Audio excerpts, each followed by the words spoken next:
Je trouve que ce chant-là, c'est vraiment la raison, hein? La raison de Noël.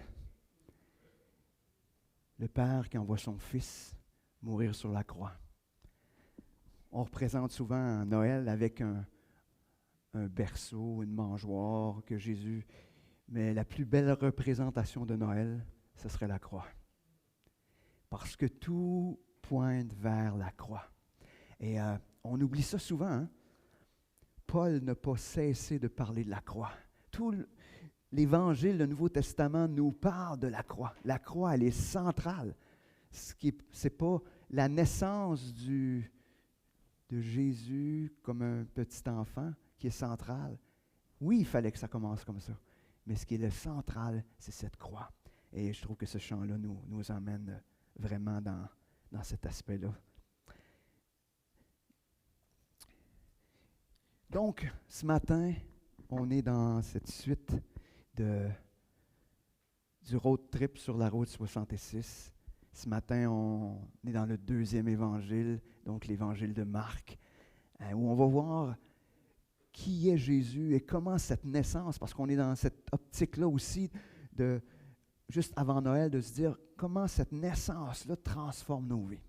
Et c'est ce qu'on va regarder un peu ce matin. Mais je ne sais pas comment se passe cette année vos magasinages du temps des fêtes. Peut-être plus en ligne, peut-être pas pantoute. Je ne sais pas comment vous êtes cette année. Mais il y a une espèce de course quand même, que ce soit du magasinage ou que ce soit juste en termes de comment on va célébrer le temps des fêtes cette année, que ça soit plaisant, que ça soit... Il y a une espèce de fébrilité puis de course épuisante malgré tout, malgré qu'on a l'impression qu'on n'a pas besoin de préparer toutes les affaires qu'il faut. Il y a quand même une espèce de course intérieure de dire comment on va faire pour que ça soit un temps agréable. Et un défi, nous autres, on a déjà préparé le repas pour Noël, mais qu'on va distribuer pour que tous nos enfants l'aient, pour qu'on puisse le prendre en ligne. On essaye ça.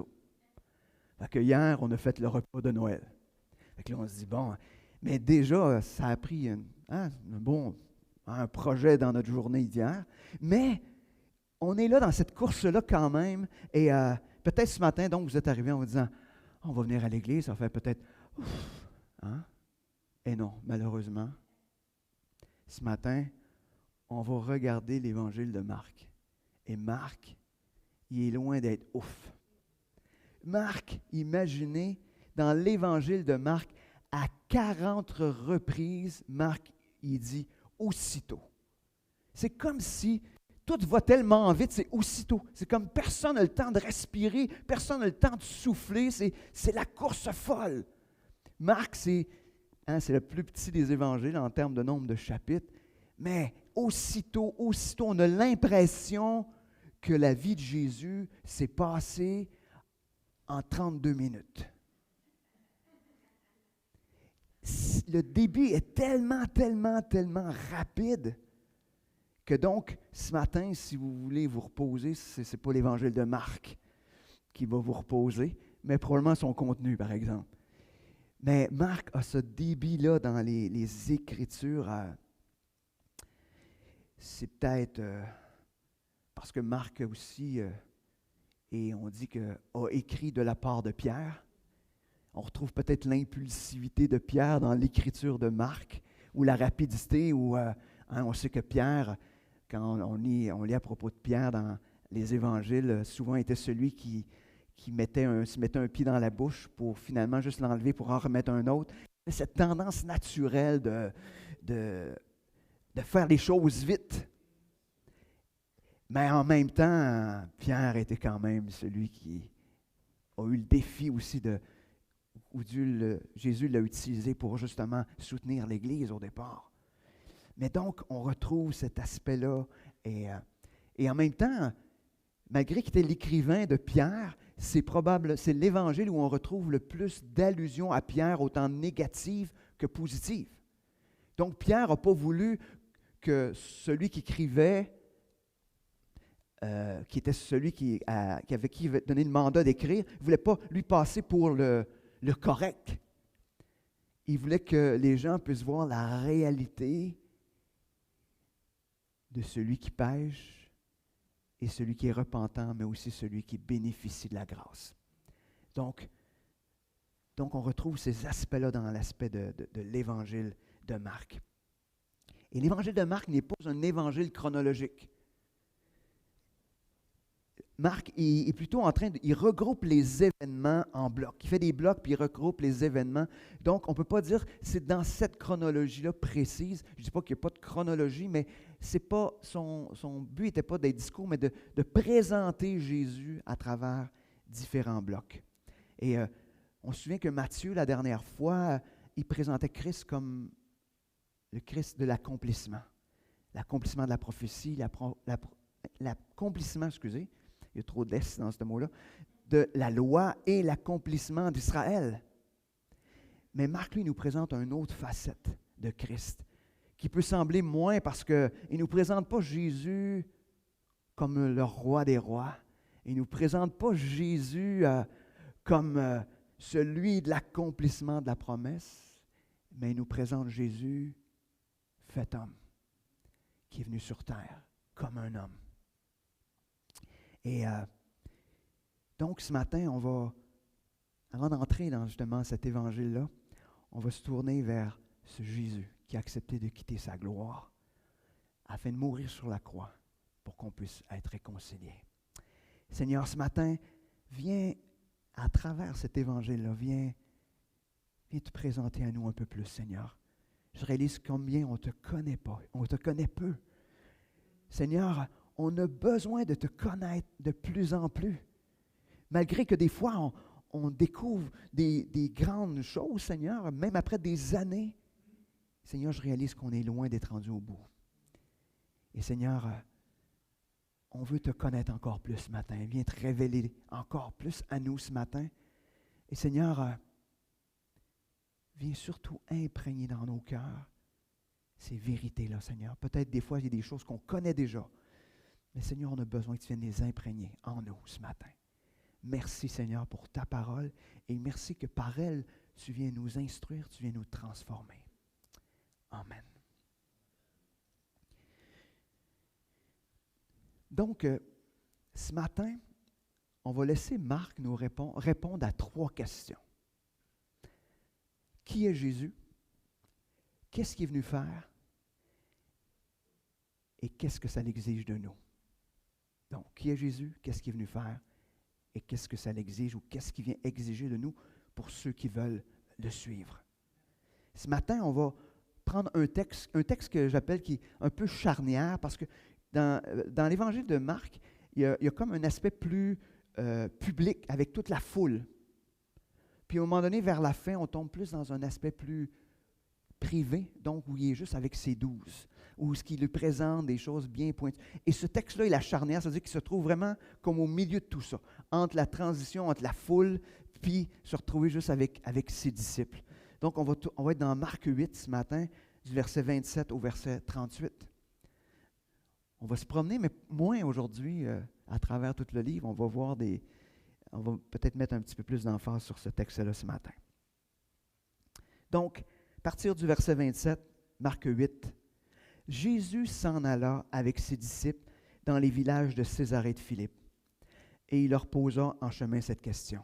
« Qui suis-je au dire des hommes? » Ils répondirent, « Jean-Baptiste, les autres Élie, les autres l'un des prophètes. Et vous, leur demanda-t-il, qui dites-vous que je suis? » Pierre leur répondit, « Tu es le Christ. » Jésus leur recommanda sévèrement de ne dire cela de lui à personne. Alors il commença à leur apprendre qu'il fallait que le Fils de l'homme souffre beaucoup, qu'il soit rejeté par les anciens, par les principaux sacrificateurs et par les scribes, qu'il soit mis à mort et qu'il ressuscite 3 jours après. Il leur disait ces choses ouvertement, et Pierre, l'ayant pris à part, se mit à le reprendre. Mais Jésus se retourna et regardant ses disciples, réprimanda Pierre et dit, « Arrière de moi, Satan, car tu ne conçois pas les choses de Dieu, et tu n'as que des pensées humaines. » Puis ayant appelé la foule avec ses disciples, il leur dit, « Si quelqu'un veut venir après moi, qu'il renonce à lui-même, et qu'il se charge de sa croix, et qu'il me suive. Car celui qui voudra sauver sa vie la perdra, mais celui qui perdra sa vie à cause de moi et de la bonne nouvelle la sauvera. Que sert-il à un homme de gagner tout le monde s'il perd son âme? Que donnerait un homme en échange de son âme? Car quiconque aura honte de moi et de mes paroles au milieu de cette génération adultère et pécheresse, le Fils de l'homme aura aussi honte de lui quand il viendra dans la gloire de son Père avec les saints anges. Wow! Qu'est-ce qu'on découvre à propos de Jésus? Qui est Jésus selon ce texte-là? On voit tout d'abord une perception très différente. Hein, on le voit comme, c'est peut-être Jean-Baptiste qui est venu, c'est peut-être Élie. On est en train de le voir comme un prophète ou un retour d'un prophète. Et là, tout à coup, on a la réponse de Pierre.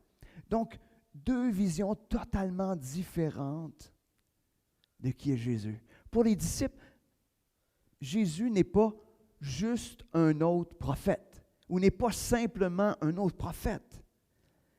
Jésus est beaucoup plus que cela. Il est le Messie annoncé dans l'Ancien Testament. Donc, Jésus est ce Messie annoncé depuis longtemps, depuis des milliers d'années, Jésus, ce Messie-là. Et c'est intéressant parce que rapidement, Jésus leur dit, taisez-vous, parlez-en pas. Comment?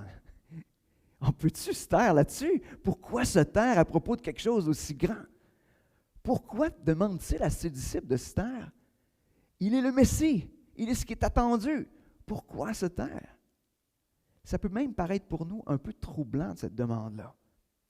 Parce que Jésus l'avait demandé déjà aux lépreux, dans Marc 1, 44, un sourd-muet, dans Marc 7, 36. Mais Jésus demandait ça tout simplement parce que le peuple attendait un Messie qui allait les libérer du joug romain, un Messie révolutionnaire politique. Mais lui, il était le Messie venu réconcilier avec le Père. Il ne voulait pas être annoncé à tout le monde largement comme le Messie parce que les gens n'attendaient pas le bon Messie. Ils attendaient un libérateur du joug politique ou du joug de l'Empire romain. Ils n'attendaient pas un Messie qui vient les sauver pour l'éternité, qui vient les réconcilier avec le Père. Ils attendaient un Messie terrestre. Des fois, je me dis, est-ce que, peut-être qu'on ne le vit pas nous, mais des fois, j'ai l'impression qu'on a un petit peu de même, où on s'attend à un Jésus qui va avoir un impact sur le plan terrestre dans nos vies. Ça devient comme ce qui est de plus important, puis on perd de vue la perspective de l'éternité. Comme si Jésus était venu principalement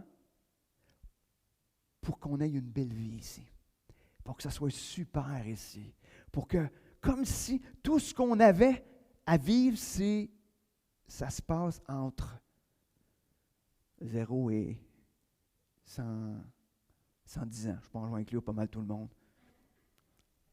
Mais tu sais, comme si ça se passait dans un maximum de à peu près 110 ans. Est-ce que, des fois, ça m'interpelle. Est-ce que Jésus que j'attends, je l'attends juste pour ma vie terrestre? Ou ce qui est encore plus important, c'est ce qui va arriver dans l'éternité? Est-ce que c'est ça que mon regard porte le plus sur l'éternité, plutôt que juste sur ce qui se passe ici? Mais on sait que Jésus n'est pas le Messie révolutionnaire qui vient nous sauver de l'emprise de quelque chose sur terre, mais celui qui vient nous réconcilier avec le Père. Nous, on le sait. Et gardons le regard sur cela.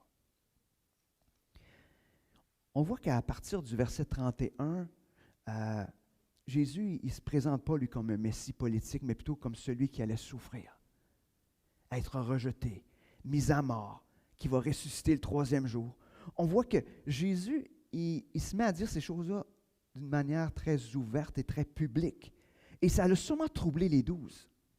Parce qu'eux-mêmes s'attendaient à un Messie qui venait les sauver de l'Empire romain. Les 12, ils pensaient ça, là. On ne se cachera pas de ça. Puis là, il se présente comme celui qui va venir souffrir. Quel non-sens! Il est vu comme, tu sais, le super-héros libérateur. Puis là, non, je vais souffrir, je vais mourir. Ça n'a aucun espèce de bon sens. Ils ont dû donc pas être capables de comprendre, troublés. Mais d'ailleurs, c'est ce que je pense qu'ils vivaient. Parce que l'idée d'un Messie souffrant, c'est contraire à tout ce qu'ils avaient cru. Et ça me fait penser, ou ça nous ramène à un texte qu'on trouve dans Philippiens 2, versets 5 à 7, qui nous parle de Jésus, justement dans cet aspect du Messie souffrant. Mais il dit, donc, chapitre 2, Philippiens, versets 5 à 7, « Ayez en vous les sentiments qui étaient en Jésus-Christ. » Et non, ces sentiments-là qui étaient en Jésus, c'était existant en forme de Dieu, donc il est Dieu. Il n'a pas regardé son égalité avec Dieu comme une proie arrachée, mais il s'est dépouillé lui-même en prenant une forme de serviteur, en devenant semblable aux hommes. Jésus a quitté la gloire céleste. Parce que Jésus, on ne se cache pas, il aurait pu venir sur terre comme Dieu, dans toute sa gloire. Descendre sur terre avec tous les fracas. C'est ce qu'il aurait pu faire. Il aurait eu tout le droit de le faire. Mais s'il avait fait ça, on va voir la suite, mais notre réconciliation aurait été impossible. Dieu, de toute façon, dans l'Ancien Testament, a manifesté sa puissance dans différentes manières. Et quel a été l'impact dans la vie des gens? Une fumée, ça a duré un temps. Ils sont retournés exactement, des fois pire. Des fois pire. Donc, Jésus vient comme étant le roi des rois, serviteur. C'est le roi des rois qui s'abaisse à être le serviteur. Parce que non seulement il est né comme un homme, ce qui est déjà un abaissement important. C'est sûr que nous autres, on a de la misère à comprendre parce que c'est le plus haut qu'on est capable de voir à un humain. On va s'entendre là-dessus. Mais imaginez, tu sais, c'est un petit peu presque la... Mais je n'aime pas prendre cet exemple-là, mais c'est un petit peu comme l'exemple de nous vis-à-vis une fourmi. Mais Dieu ne nous considère pas comme des fourmis. Mais tu sais, l'espèce de distinction, de différence. Mais Jésus vient non seulement comme un homme, mais vient pour servir. Donc, il se met plus bas que la créature de ceux qu'il a créé. Imaginez, il s'abaisse. Ce n'est pas juste, je suis venu comme un homme, mais je suis venu comme pour servir les hommes. Donc, encore plus bas. Et même servir ceux qui étaient des serviteurs, imaginez. Il n'y avait pas de classe, on pourrait dire sociale ou humaine, plus basse que celle que Jésus a pris. Jésus, donc, il est venu en serviteur, lui qui était le roi des rois. Mais qu'est-ce qu'il est venu faire? C'est ce qu'on va voir dans la suite du texte. Il dit, à partir de ce moment-là, on voit, c'est ça dans l'évangile de Marc, que Jésus se met à pointer sur la croix. Il pointe sur la croix tout le temps. À trois moments, il annonce ses souffrances et de sa mort. Le tiers de cet évangile-là nous parle de la croix, imaginez. Le tiers de l'évangile de Marc, en concentré, nous parle de la croix. On va regarder ce matin certaines de ces annonces où ce qui parle de sa mort ou de sa souffrance ou de la croix. Puis on va ressortir certains mots dans ces phrases-là qui, je pense, qui ont un impact intéressant, en tout cas qui vont nous aider à réfléchir. Premièrement, au verset 31, on peut lire qu'il fallait que le Fils de l'homme souffre beaucoup. Le mot, c'est « il fallait ». Il fallait. C'est pourquoi qu'il fallait. Il me semble que, humainement, on check ça et on se dit, il me semble que Dieu avait plusieurs autres options que ça. À la limite, il aurait pu dire, OK, je choisis ceux-là, toi, tu es sauvé, toi. Tu sais? Puis c'est fini là, il ne vient même pas, il ne se casse même pas la tête. Il aurait pu faire ça. Il y avait plein d'autres options. Mais ce qui est clair dans ce qui nous est présenté ici, c'est pour Jésus, il n'y a pas d'autre option. Et pour nous, non plus. Il n'y avait pas d'autres options. Et ce n'est pas pour rien que ça amène la réaction de Pierre, qui lui attendait un Messie triomphant, puis Jésus qui se présente comme le Messie souffrant, puis il dit non, non, non, non, non. Pierre, on sait, Pierre, c'est toute chose. Imaginez, ça prend un certain courage, tu sais, dire à Jésus, moi je sais. Inquiète-toi pas, mon homme, je vais m'arranger avec ça. Puis on voit comment Pierre était bon pour défendre, parce que un moment donné, il a voulu couper la tête à un gars, puis il a juste pogné l'oreille, là, tu sais. Fait qu'on voit comment il était bon, là, tu sais, il était vraiment wow, là, tu sais. Si tu veux quelqu'un pour se battre pour toi, tu ne choisis pas Pierre. Ou plutôt, il n'était pas très équipé pour le faire. Mais Pierre a quand même, mais en même temps, on rigole, mais peut-on y reprocher cela? À l'époque, on s'attend à un Messie triomphant, un Messie glorieux. Alors lui dit, ben voyons donc, ça n'arrivera pas. Tu ne peux pas souffrir. Mais la réponse de Jésus est aussi radicale que la phrase, que l'intervention de Pierre. Il dit, arrière de moi, Satan. Tes pensées ne sont pas les pensées de Dieu, mais les pensées des hommes. Intéressant. Il n'a pas dit les pensées du diable. Non, non. Les pensées des hommes. L'analyse de la situation humaine. Le diable, plutôt, se servait de cela pour influencer Jésus. Et c'est pour ça que la réponse de Jésus, elle est radicale. C'est il n'y a absolument rien qui va m'empêcher de mourir à la croix parce qu'il le faut. Parce qu'il le faut. Il n'y a pas de négociable. Il n'y a rien à négocier. Il le faut.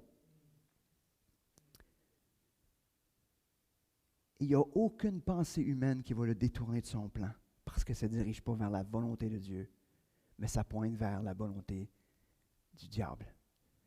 Parce que si Jésus avait écouté Pierre, nous ne serions pas ici. Parce qu'il n'y aurait pas de salut. La seconde phrase qui attire notre attention, on le retrouve autant dans verset 31, mais on se retrouve dans le chapitre 9, verset 31. On retrouve aussi chapitre 10, verset 33 et 45. Mais donc, 9, 31, ça nous dit « Car il enseignait ses disciples, et il leur dit, le Fils de l'homme sera livré entre les mains des hommes, et ils le feront mourir. Et 3 jours après qu'il aura été mis à mort, il ressuscitera. » Après ça, dans Marc 10, 33, 34, « Voici, nous montons à Jérusalem, et le Fils de l'homme sera livré aux principaux sacrificateurs et aux scribes, et le condamneront à mort, et le livreront aux païens, qui se moqueront de lui, cracheront sur lui, le battront de verge, et le feront mourir, et 3 jours après, il ressuscitera. » Le bout de phrase, le Fils de l'homme. Le Fils de l'homme, c'est une expression en hébreu qui signifie de façon générale, ça fait référence à l'être humain. Donc, on pourrait le voir dans l'aspect de Jésus qui s'est fait homme. Mais ça fait référence à autre chose encore plus important que cela, parce que ça fait référence à un texte qu'on retrouve dans Daniel, un prophète de l'Ancien Testament, chapitre 7, verset 13-14, que je vais vous lire. « Je regardais pendant mes visions nocturnes, et voici, sur les nuées des cieux arriva quelqu'un de semblable à un fils de l'homme. Il s'avança vers l'Ancien des jours, et on le fit approcher de lui. On lui donna la domination, la gloire et le règne. Et tous les peuples, les nations et les hommes de toute langue le servirent. Sa domination est une domination éternelle qui ne passera point, et son règne ne sera jamais détruit. » Daniel, dans sa vision, nous présente Jésus comme étant semblable au Fils de l'homme. Ça nous parle de son incarnation, mais ça nous parle dans Daniel d'un Messie triomphant, un Messie glorieux, un Messie qui vient délivrer et que toutes les nations lui sont soumises. Il nous montre Jésus dans toute sa gloire, dans toute sa puissance. Mais quel contraste avec ce qu'on lit dans l'Évangile de Marc. Il y a le serviteur et à la fois le Fils de l'homme triomphant. Jésus prend cette expression du Fils de l'homme qui est très glorieuse, mais qui parle de lui, puis tout à coup vient transformer le rôle, du moins pour un moment. Parce qu'on sait que ce que Daniel annonce, ça va se produire dans l'éternité, c'est ce qui va arriver. Mais Jésus se sert de cette expression-là, puis il vient le tourner. C'est qu'avant que cette gloire-là arrive, ça va passer par un Messie souffrant, par un Messie serviteur. Donc, avant de devenir celui qui sera servi, il sera celui qui sert. Dans Marc 10, 45, on peut lire « Car le Fils de l'homme est venu, non pour être servi, mais pour servir et donner sa vie comme la rançon de beaucoup. » Donc, Jésus réunit deux images très fortes de l'Ancien Testament. À la fois l'image qu'on a vue dans Daniel, puis à la fois le serviteur souffrant qu'on retrouve dans Isaïe. Isaïe 53, versets 1 à 5 et plus, mais je vais vous lire dans Isaïe 53. Qui a cru à ce qui nous était annoncé? Qui a reconnu le bras de l'Éternel? Il s'est élevé devant lui comme une faible plante, comme un rejeton qui sort d'une terre desséchée. Il n'avait ni beauté ni éclat pour attirer nos regards, et son aspect n'avait rien pour nous plaire, méprisé et abandonné des hommes, homme de douleur et habitué à la souffrance, semblable à celui dont on détourne le visage. Nous l'avons dédaigné, nous n'avons fait de lui aucun cas. Cependant, ce sont nos souffrances qu'il a portées, c'est nos douleurs qu'il s'est chargé, et nous l'avons considéré comme puni, frappé de Dieu et humilié. Mais il était blessé pour nos péchés, brisé pour nos iniquités. Le châtiment qui nous donne la paix est tombé sur lui, et c'est par ses meurtrissures que nous sommes guéris. En Jésus, nous retrouvons le Fils de l'homme, qui est le Roi des rois, le puissant, celui à qui tout le monde va se soumettre, mais à la fois le serviteur souffrant. Et Jésus, dans son expression du Fils de l'homme, dans la manière de se présenter ce qu'il est venu faire, il vient mettre ces deux aspects-là ensemble, puis il fait un. C'est juste en Jésus. Il y a juste lui qui pouvait faire cela. Excusez, je suis allé de reculons.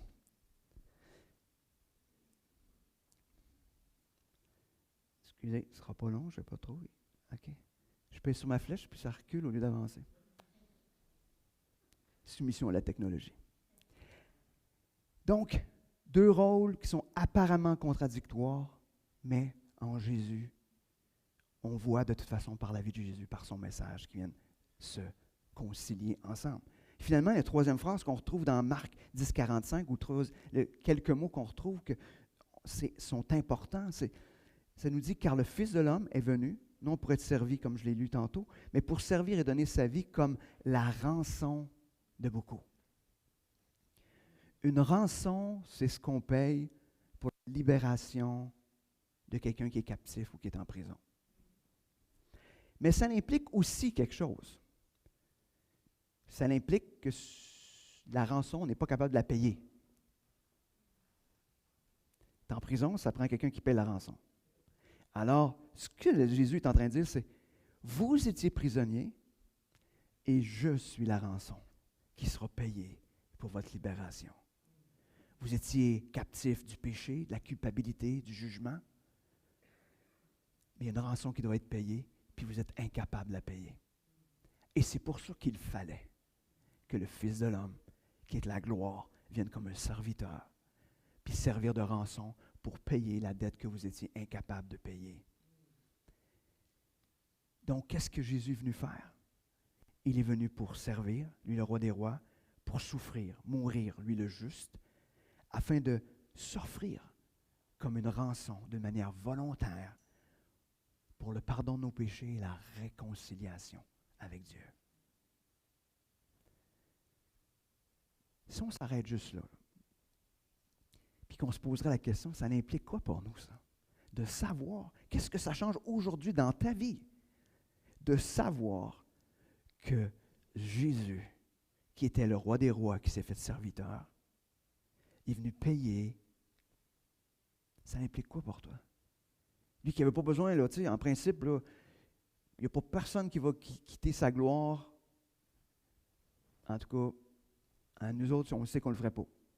Hein? On a de la misère des fois juste à quitter nos glorioles pour juste prendre soin de quelqu'un. On a de la misère, imaginez. Mais Jésus, lui, il le fait. Qu'est-ce que ça change pour vous de savoir que vous êtes aimé à ce point-là? Qu'est-ce que ça change? Ou qu'est-ce que ça devrait changer? Ce n'est pas banal ce que Jésus est venu faire. Quand on lit ce que Marc dit dans son évangile jusqu'à maintenant, on est obligé d'être là et de faire hey boy, ça vient nous frapper comme un train. C'est comme c'est comme aïe aïe. Mais est-ce qu'on l'oublie? Oh oui. Je pense que les choses les plus importantes dans la vie, c'est celles-là qu'on oublie le plus facilement. Je ne sais pas pourquoi, mais il y a quelque chose là-dedans. Mais c'est ce qui est le plus important. Il n'y a rien de plus important.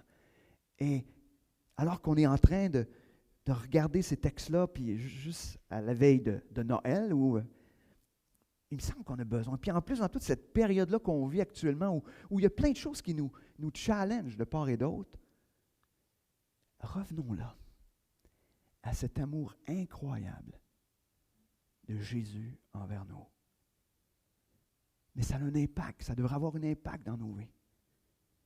Et c'est pour ça que Jésus nous parle un peu de son attente. Mais ce n'est pas une attente comme dire « faut que tu fasses ça ». Ce n'est pas quelque chose où on se dit ah ben ouais, si Jésus m'aime, je vais le faire, il faut que je le fasse. Il faut. Non. C'est cette rencontre percutante avec Jésus qui devrait juste produire en nous. Je ne peux pas faire autre chose que ça. Je ne peux pas faire autre chose que ça. Là, on dit amen, puis on est content, mais quand on va lire ce qui est là, ce n'est pas le fun. Marc 8, 34-35. Puis, ayant appelé la foule avec ses disciples, il leur dit, « Si quelqu'un veut venir après moi, qu'il renonce à lui-même, qu'il se charge de sa croix et qu'il me suive. Car celui qui voudra sauver sa vie la perdra, mais celui qui perdra sa vie à cause de moi et de la bonne nouvelle le sauvera. » Déjà là, non. Ah non, c'est too much. Là, hein? Mais je veux juste vous rappeler que Jésus a fait la même affaire lui-même, mais pas mal pire que ça. Lui, tout, il a renoncé à sa vie. Hein? Puis il s'est porté littéralement de la croix, puis la croix, elle était lourde. Imaginez. C'est intéressant, hein? Jésus passe de sa croix à notre croix. Intéressant. Il nous présente la qualité, je vais l'appeler du disciple chrétien. Pourquoi je dis ça? C'est juste parce que des fois, dans notre culture évangélique, on fait une distinction entre les deux termes. On peut être chrétien sans être un disciple. Est-ce que vous pensez que ça se peut? Ça se peut-tu? Êtes-vous d'accord avec cette affirmation-là? Pouvez-vous être seulement un chrétien puis pas un disciple? Ah non? Vous êtes sûr, là? Ça se peut-tu? Non, je veux juste savoir si c'est dans votre logique. Est-ce que vous pensez que ça se peut? OK, on peut se dire chrétien sans être un disciple, mais dans la conception de Jésus, il n'y a aucune distinction. Si tu es un chrétien, tu es aussi un disciple. Si tu n'es pas un disciple, tu n'es pas un chrétien. That's it. Fait que il n'y a pas d'entre-deux. Ça n'existe pas un chrétien de nom. Ben oui, ça l'existe. Ça existe, mais ce n'est pas un chrétien parce que c'est juste de nom. Hein? Tu sais, on ne peut pas juste dire il y a quelque chose qui va ensemble. On ne peut pas. Mais on aime ça, séparer ça, hein? Tu sais, comme on dit, Jésus, il est mon sauveur, mais il n'est pas encore mon Seigneur. Bien, c'est juste une partie du salut. Le salut, c'est il est mon sauveur, puis il est mon Seigneur. Ça prend les deux. C'est les deux aspects de ce que c'est un disciple ou quelqu'un qui est sauvé. De la même manière, un chrétien, de toute façon, un chrétien, ça veut dire un petit Christ. Ça veut dire qui se comportent comme Christ. Donc, même le nom, on ne peut pas s'appeler chrétien si on n'est pas un disciple, parce que le mot même est un non-sens. On pourrait dire j'ai entendu parler de Jésus. OK. Point. Ça s'arrête là. Mais un chrétien, c'est quelqu'un. Et d'ailleurs, c'est un mot péjoratif, un chrétien au départ, ce n'était pas une flatterie. C'est juste dire il se comporte comme Christ. Ils suivent ses enseignements. C'était comme une manière de se moquer des gens, imaginez. Donc, je vais juste faire cette petite distinction-là. Je sais que ça nous challenge dans nos pensées, mais un disciple chrétien ou un chrétien disciple, on pourrait prendre l'un des deux, puis ça devrait être correct. Mais c'est pour ça qu'aujourd'hui, on utilise souvent le mot « être un disciple de Jésus ».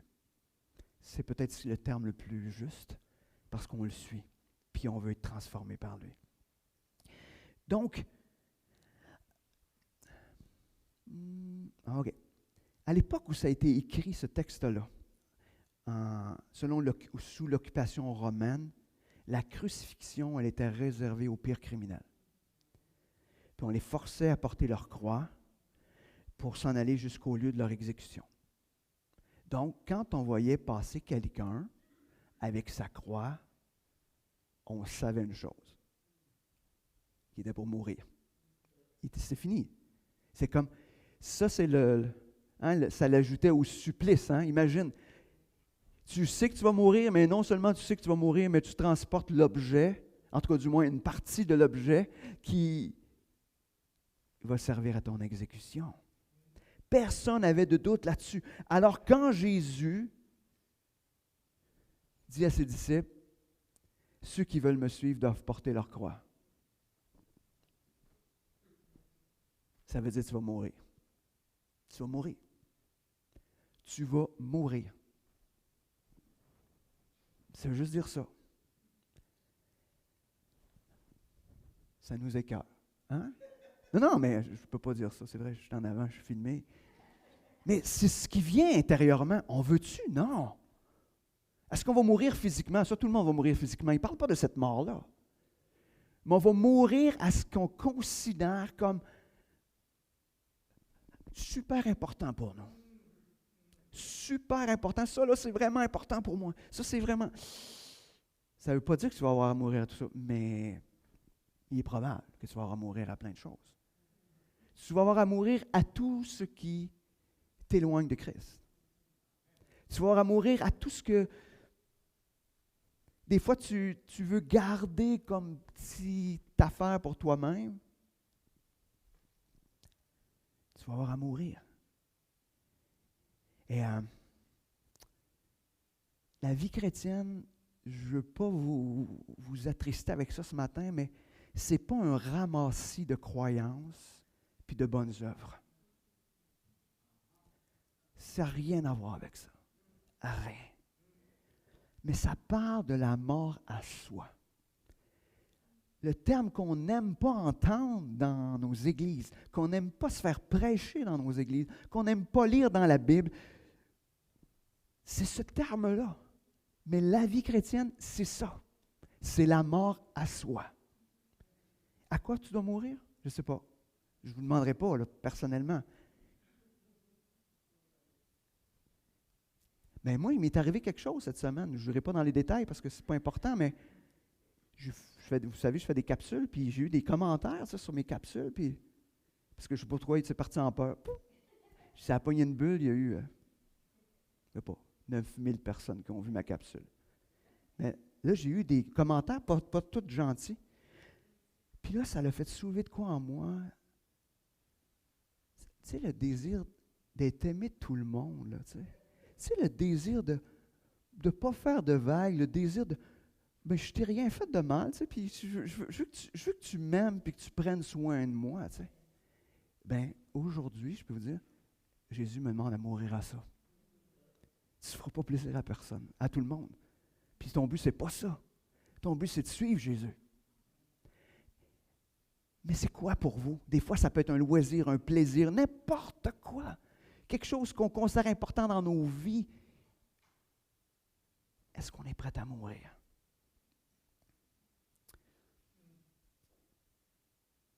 Puis je sais que c'est le message qu'on ne veut pas entendre. Personne ne veut entendre ça. Mais moi, je pense qu'on devrait se prêcher ça à toutes les semaines. Jusqu'à temps que ça rentre, c'est-à-dire probablement jusqu'à temps qu'on soit dans la présence de Dieu. Ça vient de régler mon problème. Je peux prêcher là-dessus toutes les semaines, tout le restant de ma vie. Je n'ai plus besoin de préparer de message. C'est réglé. Mais c'est intéressant parce que si on accepte de porter cette croix-là, on va pouvoir goûter à ce que nous dit le verset 35 qui nous dit dans le fond, on pourrait dire l'aspect de perdre pour être sauvé. Je sais que ce n'est pas super populaire, mais il n'y a pas de demi-mesure. Hein? Celui qui va accepter de perdre sa vie, pour moi, il va récolter la vie. Dans les faits, c'est de dire, si je crois vraiment que Jésus, il m'aimait à ce point-là, pour faire tout ce qu'on a vu là, si je crois cela, il me semble que le deal vaut la peine. Il me semble que ça vaut la peine. Ça vaut la peine de perdre n'importe quoi dans cette vie terrestre-là, juste parce que je vais être dans la présence de celui qui m'aime d'une manière incroyable. Ça, il me semble que ça vaut la peine. Ça vaut vraiment la peine. Peut-être qu'on a besoin de comprendre encore davantage l'amour de Christ. Pour être capable de regarder ce qu'on a à perdre, ce à quoi on a à mourir, puis faire comme, go! Hein? Il y avait une petite vidéo, à un moment donné, qui circulait. Il se promenait avec sa croix, puis il la trouvait trop lourde, fait qu'il demandait d'en couper un petit bout de la croix, tu sais. Mais quand il est mort, puis qu'il voulait aller dans la présence de Jésus, la croix était trop courte. Il ne pouvait pas se rendre. Mais des fois, c'est ça, et on veut un petit salut, un petit suivre Jésus qui ne nous coûte pas trop cher. Mais dans les faits, Jésus, ça lui a coûté toute sa vie, toute sa gloire. Ça a tout coûté. Jim Elliot, avant de mourir en martyr, il a dit, il n'est pas un idiot, celui qui donne ce qu'il ne peut garder, afin de gagner ce qu'il ne peut perdre. Il n'est pas un idiot, celui qui donne ce qu'il ne peut garder, afin de gagner ce qu'il ne peut perdre. Qu'est-ce que tu ne peux pas garder? C'est tout ce qui est sur ta vie terrestre. Il n'y a rien de tout ça que tu vas garder. Rien. Rien. Les plus grandes joies, les plus grandes... J'écoutais quelqu'un qui a monté le mont Everest, puis il racontait toute l'exaltation d'être au sommet de l'Everest. Mais quand tu es au sommet de l'Everest, tu es en zone de mort. Hein? À chaque seconde que tu passes, je ne sais plus quelle altitude, 7000 quelques pieds, c'est la mort. Tu t'attires vers la mort, mais l'espèce d'exaltation de pouvoir être au sommet. Mais ça, là, imaginez, humainement, on peut décider de mourir pour avoir l'exaltation d'être au sommet du monde, hein, sur l'Everest. Mais ça, là, ça n'a rien à voir avec l'exaltation d'être dans la présence de Christ. Imaginez la patente là, qui va vous exciter, là, qui serait le summum dans votre vie, là. Ça ne vaut même pas la peine d'y penser. Imaginez ça. Puis, fait que, si vous êtes une bonne imagination, laissez-vous aller, là. Hein? Imaginez le plus. Ça ne vaut même pas la peine. Donc, là, le disciple va accepter de donner tout ce qu'il est. Non pour mériter le ciel, on s'entend bien. On ne donne pas pour mériter le ciel. Mais parce que Jésus est ce qui est le plus important. Et c'est d'être dans sa présence, puis de faire sa volonté. Donc, on n'est pas en train de mourir pour gagner le ciel, même si peut-être la phrase disait quelque chose dans ce sens-là, mais on n'est pas en train de mourir à soi pour gagner le ciel, mais on est en train de mourir à soi parce que ce qui nous fait vibrer, ce qui nous rend heureux, c'est de savoir qu'on est dans la présence de Dieu. Et ça vaut les plus grands plaisirs, les plus grandes richesses, les plus grandes gloires humaines. Donc ce matin, en conclusion, on a vu que Jésus se présente comme un Messie souffrant, comme un Messie serviteur. Le Messie aussi qui s'offre en rançon pour le salut de quiconque croit. Christ n'est pas venu sur terre réclamant son dû d'être adoré comme le roi des rois. Il a même fui la gloire terrestre. Quand on lit dans les évangiles, jamais que Jésus n'a cherché la gloire. Jamais. La croix est au centre de ce qu'il venait accomplir, au centre de son message, mais aussi au centre de nos vies, comme disciples, comme chrétiens. Un disciple, donc c'est son avis de disciple, il ne nous demande pas quelque chose que lui n'a pas fait. Jésus était radical. Un roi qui sert, un roi qui se sacrifie, un roi qui souffre, un roi qui paye la rançon. Quel contraste incroyable. Mais aussi, il est celui qui nous demande quelque chose de radical. Suis-moi et porte ta croix. Quel choix ce matin vous allez faire? Être le disciple ou d'être je ne sais pas quoi, être celui qui se dit, bah, je connais Jésus un peu.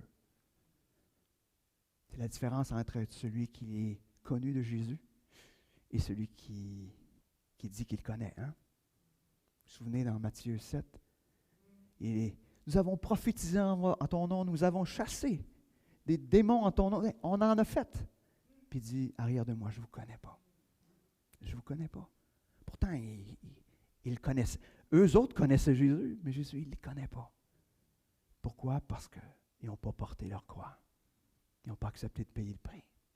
Donc ce matin, je vous exhorte à voir l'amour et la grandeur de ce que Jésus a fait, puis de laisser vos cœurs répondre à cela, en disant, oui, je vais porter ma croix. Oui, je vais te suivre. Prions. Seigneur Dieu, ce matin, je sais que ce contenu de ta parole, c'est un contenu qui est radical. Mais Seigneur, permets qu'on puisse te voir tel que tu es, dans tout ton amour, dans toute ta grandeur. Seigneur, que nos cœurs ce matin soient poussés, même au-delà de ce que nous, on pourrait désirer humainement, qu'on puisse être poussés à se tourner vers toi, puis à dire, Seigneur, je porte ma croix, je te suis. Seigneur, peu importe, je veux payer le prix. Seigneur, que ton amour puisse grandir en nous et nous pousser à crier à toi. Et dire, Seigneur, il y a juste toi qui est important. Seigneur, merci. Merci pour ta parole. Merci que par elle, tu nous transformes. Amen. Donc, que le Seigneur puisse vous garder dans cette réflexion-là ou dans ce questionnement-là. Et qu'est-ce que vous allez répondre? Et donc, souhaitez à ceux qui nous écoutent en ligne une bonne semaine. Que le Seigneur puisse vraiment parler à vos cœurs et vous faire voir la grandeur de leur amour, de son amour pour vous. Et pour nous qui sommes ici en présence, on va prendre un temps justement pour partager ensemble, pour aller justement peut-être prier ensemble pour certains sujets. Et donc, que le Seigneur puisse nous conduire.